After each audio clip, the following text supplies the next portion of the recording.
இது எல்லாமே அங்கே கூட நாங்கள் நிறுத்தி வீடியோ எடுக்கும்போது மவுண்ட் மாட்டமும் மானெல்லாம் பார்த்தோம். ஸோ பட் ஆனாலும் என்ன ஒரே ஒரு பிரச்சனை நமக்கு இருக்குது. அந்த பக்கம் பார்த்திங்கன்னா சன்செட் ஆகிட்டுருக்கு.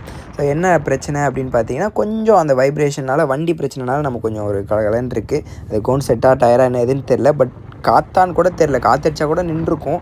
பட் ஆனால் நாங்கள் அதை கூட செக் பண்ண எங்களுக்கு சுத்தமாக டைம் இல்லை கைஸ். ஒரு 5 நிமிஷம் டைம் இல்லை எதுக்குமே. ஏன்னா நாங்கள் அந்த டைமுக்குள்ளே என்ட்ரி ஆகணும். நிறையா கற்றுப்பீங்க ட்ராவல் பண்ணால். உண்மையாலுமே ட்ராவல் டீச்சர்ஸ் யூ அக்செப்டன்ஸ் அப்படின்ற மாதிரி தான் இருக்குது. நான் நிறைய குவாட் பார்த்தேன். அதில் இந்த குவாட் எனக்கு ரொம்ப பிடிச்சிருக்கு. ட்ராவல் உண்மையாலுமே உங்களுக்கு அக்செப்டன்ஸ் கற்றுக் கொடுக்குதுங்க.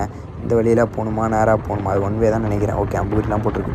ஸோ உண்மையாலுமே நிறையா அக்செப்டன்ஸ் கற்றுக் கொடுக்குது. நம்ம இந்த டைமுக்கு தான் சாப்பிடுவேன், நான் இங்கே தான் தூங்குவேன், இங்கே தான் ஏஞ்சிப்பேன், கிடையவே கிடையாது.